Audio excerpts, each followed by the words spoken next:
Hello, everyone, and welcome to this edition of the Marketing Mix.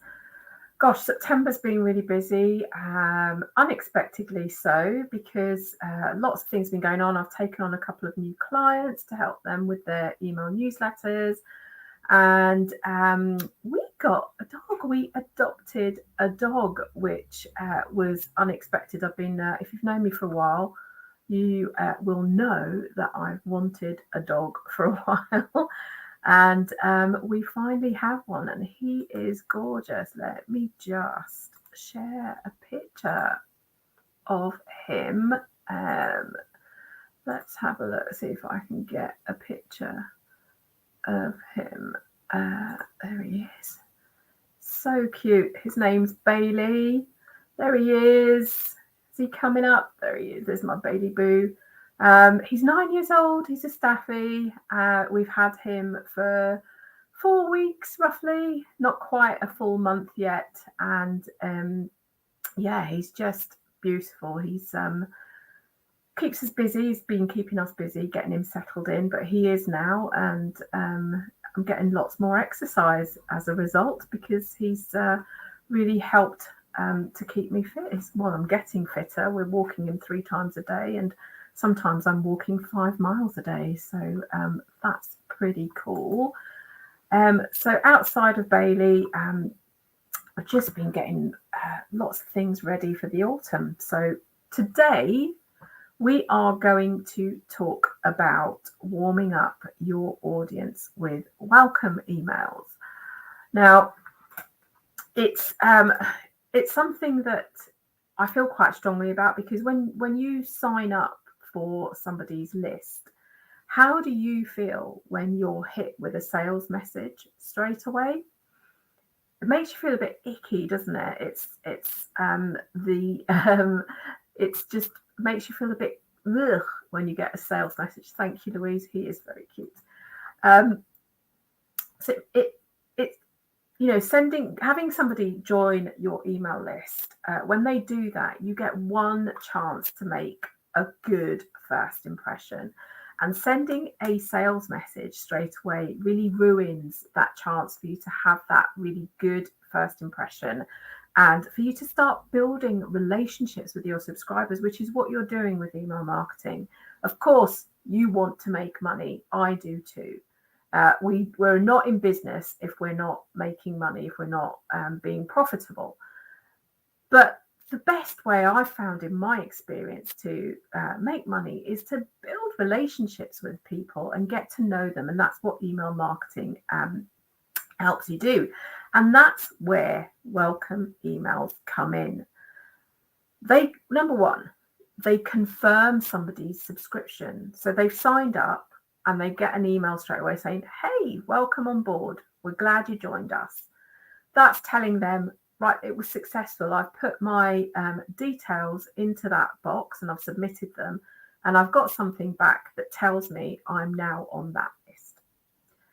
It also reinforces what you're going to send them and how often. Now, think about when you join an email list, and you do it because maybe you've seen a really good piece of content, or you've bought something from that business before and you want to hear more from them. You do that, but you don't know how often you're going to hear from them, and suddenly they start sending you something every couple of days. That's not, in your mind, that's not what you've signed up to, and they've not set expectations. So welcome emails are a really good way to reinforce the expectations that you set at signing up. So when they sign up, tell them how often they're going to hear from you and what they're going to get from you. And that welcome email is a good opportunity for you to really reinforce that and make them feel comfortable that they've joined your list. And those welcome emails kind of need to be a little bit useful, a little bit maybe entertaining. I opt for useful because I find that I'm not entertaining or funny on purpose. I've said this before. I'm always funny by accident. I don't do comedy. I love it, but So my thing, my goal really with anyone that I meet is to be useful. So make your welcome emails useful. So a little bit more on that in a little while. So first of all, I've said to you a couple of reasons about why you should use welcome emails, but there's one really, really good reason that I haven't touched on, and that is that they get really good results. So when you stack them up against your normal email campaigns, like maybe you send a monthly email, you can expect an average of about 20% open rate. Now, welcome emails do much, much better than that. They have an average open rate of 30.9%. Now, my welcome emails get 53% open rate. That's what they're on. So I've got a welcome series. When you join my newsletter, The Marketing Morsel, you get an email, and then you get a couple more emails after that. And they've got a 53% open rate. Now, to me, that's incredible. It's your chance to really make that impact and warm up your audience. Give them a reason other than, the more than the reason that you gave them at the signing up point. This is your kind of opportunity to show them that they did the right thing joining your email list. Now, if you've heard me talk about email metrics before, you know that it's not just the open rate that I focus on, it's the click rates. And they're really important. They're hugely important. And welcome emails on average get 5 times the clicks that ordinary campaigns do. Now, my welcome email has 13 times more clicks than my last regular email. Let that sink in. So that's a really good reason why you should be using welcome emails. Hey, Richard, welcome. If you do have any questions as I'm going along, make sure that you put them in the comments box. Richard, you missed a picture of Bailey, my new dog. I might show him to you before the end. So that's a really great reason to use welcome emails. Now, like with your regular email campaigns, they need to look, professional. They need to look good. So what makes a good welcome email? Well, I'm just gonna, you know this already. If you've heard me talk about email marketing before, you know this already. It's no different from your regular emails. You want that first impression to look like everything else that your marketing looks like. So everything, your website, your business cards, your presentation decks if you have them, presentation decks if you have them. All the branding needs to look consistent, but there are a couple of other things. So remember, a recognizable from name. So if they signed up to Richard's business is called Digital Pixies. So if they signed up to Digital Pixies, they'll want to, when they get that email from Richard, that welcome email, having Digital Pixies in the from name is going to immediately make them think, oh yeah, I've just signed up for that. So recognizable from name. Remember, with welcome emails, you get a subject line and a pre-header too, just like with normal email campaigns. So choose a subject line and a pre-header that's going to entice your readers to open your email. Talked a bit about branding already, but use your logo and the rest of your branding. If you've got a color palette, make sure you use that. Now is not the time to start picking new colors. Stick to what's on your website and on your social media, and that makes your email consistent with every other piece of marketing communication that you do. I keep mine short and sweet. Really, no one wants a long welcome email. If you've got a lot to tell them, break it up into parts. Send them a couple of emails that give them the information that you want them to have. Use a good image. I always say it. It's an old, is it a proverb, adage? I don't know what it is. What is it? A saying. It's an old saying. A picture paints 1,000 words. So use an image that really captures what you want to say in that email. And a call to action. What do you want them to do? It doesn't necessarily have to be going off to your website or anything like that. It could be something like download this free cheat sheet, or it could be watch out for my next email where I'll tell you this, or add me to your address book so that you always get my emails. So think of what that call to action should be or could be, and make that really clear. So welcome emails can be different. They can be different depending on what type of business you have. Now, for me, mine's really to educate my subscribers. So when somebody joins my email list, they will get that initial welcome email. And in that, I give them a choice of 3 recipes. They get a marketing recipe, email marketing, or social media recipe. And they pick one of those. And the way I've set it up in my email marketing tool, I use a feature called click segmentation.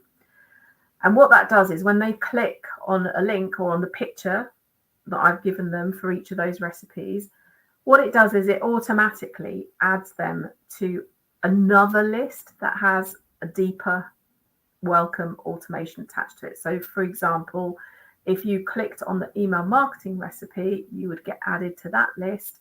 And there are, I think, 4 emails within that you will get before you start to receive the marketing morsel. And that for me is a nice little relationship builder, because some, people have joined my list.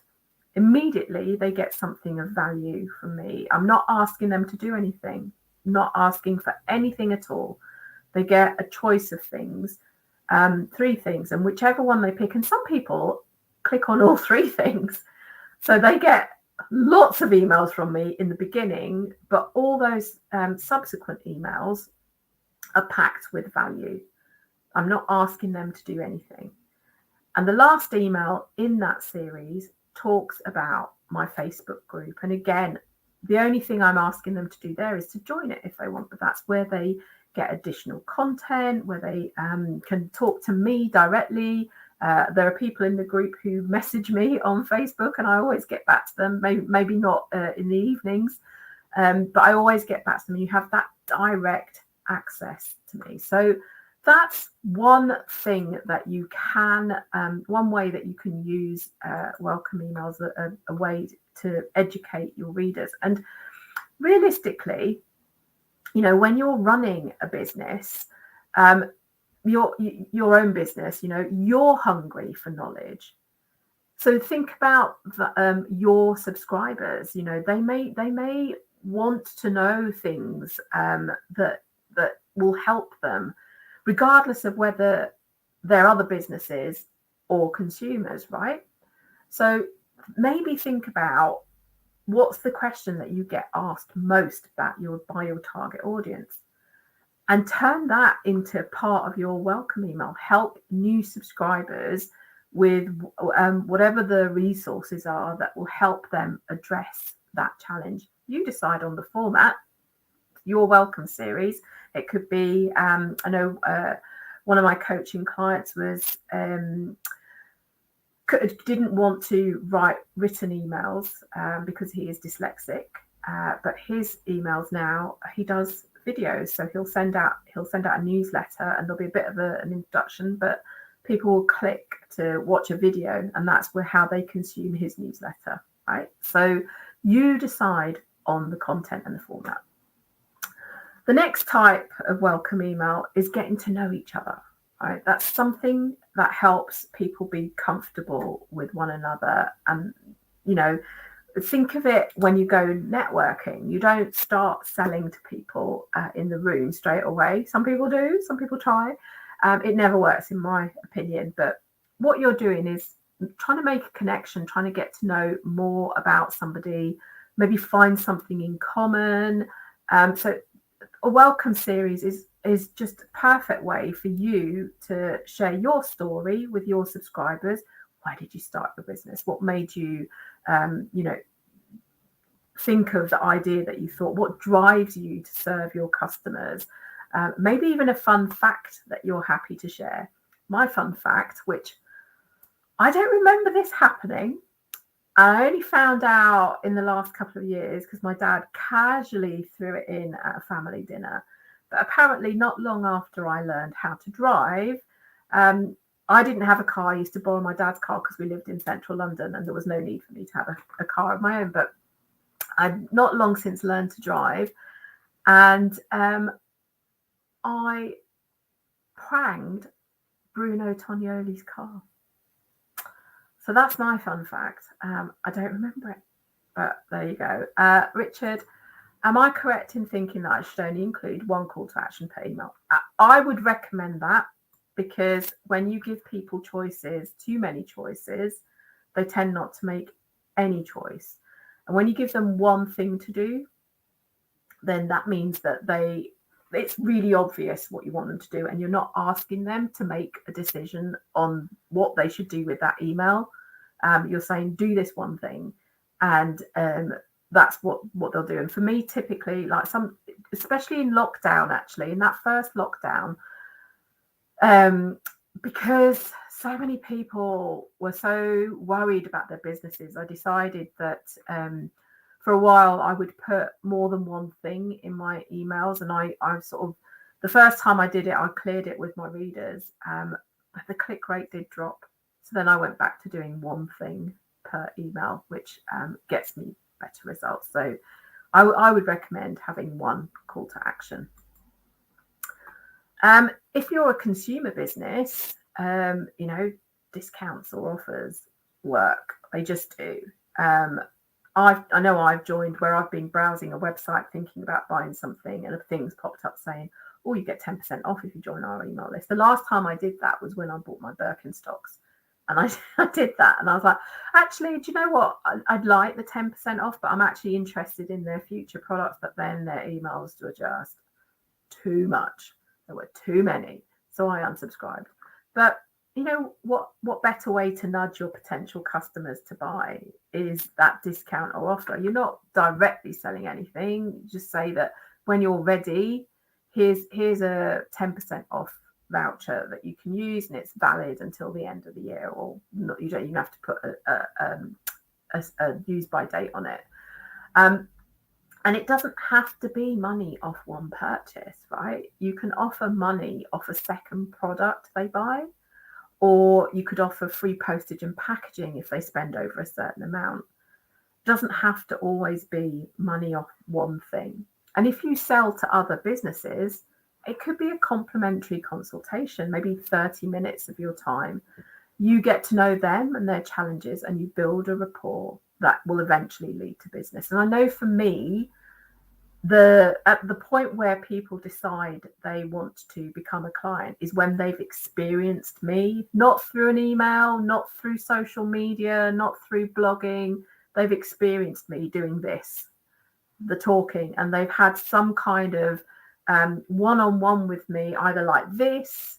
So I have had clients come to me through doing webinars, but quite often it is that one-on-one conversation where I can really sit down and understand what their specific challenge is and help them understand how I can help them, right?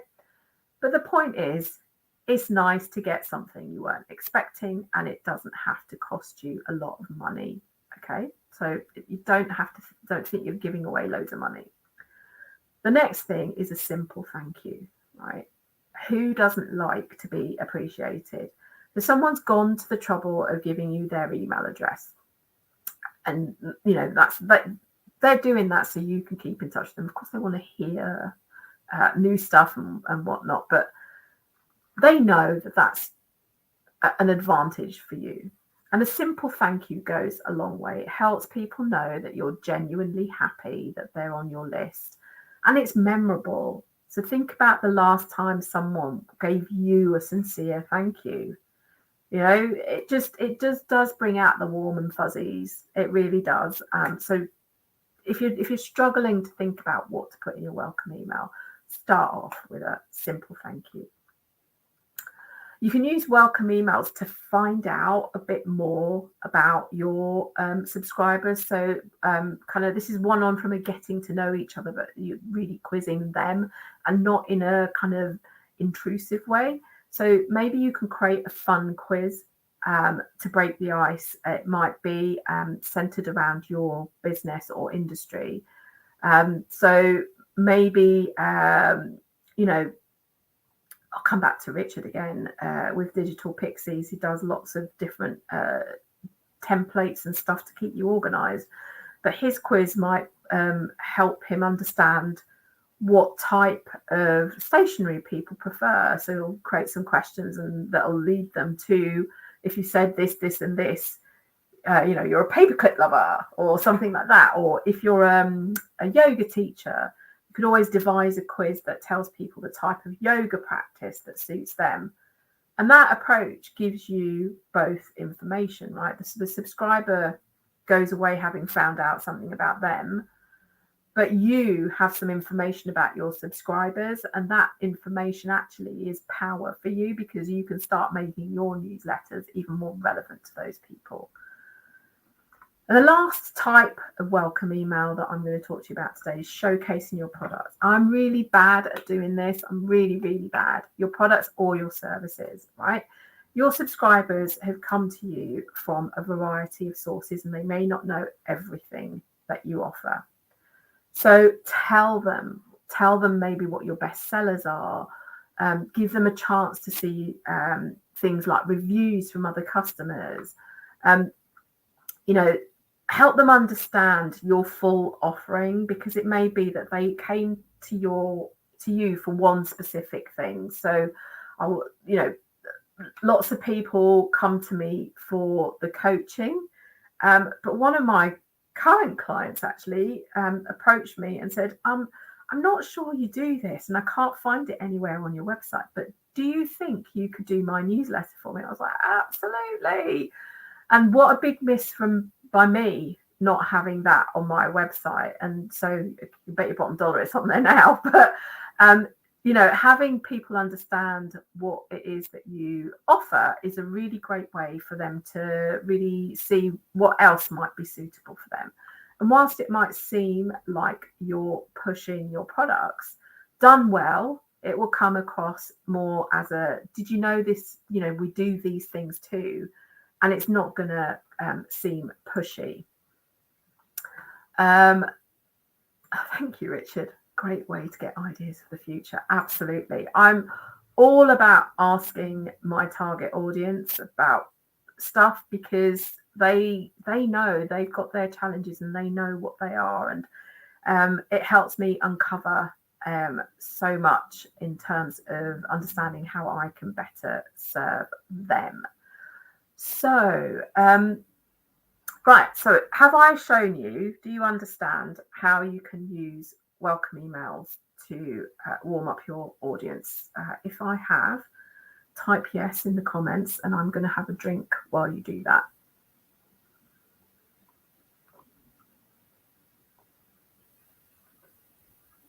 Oh, everyone's really quiet. Do we get it? Yes. Thank you, Richard.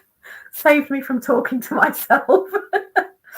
So if you think it's too hard to plan your welcome emails, even though I've given you some examples, if you think it's too hard, I do have a resource. So I've been talking about this for a while, but it's on sale now.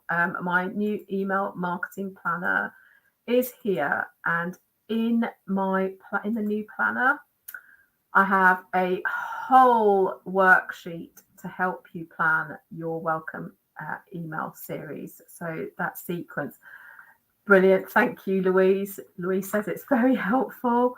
But there's not just this in the planner. There's lots of other stuff in the planner. It's full of guidance and tips to help you. One of the things that people have told me that is really tough for them is actually creating a marketing strategy and a content plan. And there is a template there to help you to do that. Something else is a list growth plan, which is right there to help you to grow your list. And there's lots of guidance and tips to help you really become consistent with email marketing, to build those relationships with your subscribers, to enable you to make more sales. So If you don't have this planner, and I know that Richard and Louise do, and Gabriella, there she is. If you don't have this planner, it's on sale right now. And you can get it at this link. I'm never very good at typing and talking at the same time. So there's the link for the email marketing planner, should you wish to buy it. If you're based in the UK, it's only £28, and that includes postage and packaging. Richard, thank you. It's really well laid out. Great info. That's what I wanted to do, was I wanted to lead people through the process. So it goes from beginners, there's a whole section for beginners, and then goes on to more advanced techniques. So do check that out on that link, and hopefully you will go on to buy it and find it really useful. That's all from me this week. I'm back in 2 weeks' time, and I'm going to be talking a little bit more about email marketing, because I haven't really talked a lot. I've had lots of guests on and stuff, and it's gone out of my head what subject I'm going to discuss, but there is a subject with email marketing. And in a month's time, I've got the lovely Catherine George with me and we are going to be talking about TikTok versus Instagram Reels. So 2 things for you to look out for. Keep an eye on my website, on my socials for those dates, and I hope to see you then. In the meantime, have a great rest of the week. Catch me on social. If you've got any questions, let me know. But it was lovely talking to you all today. Thank you, and take care, and bye.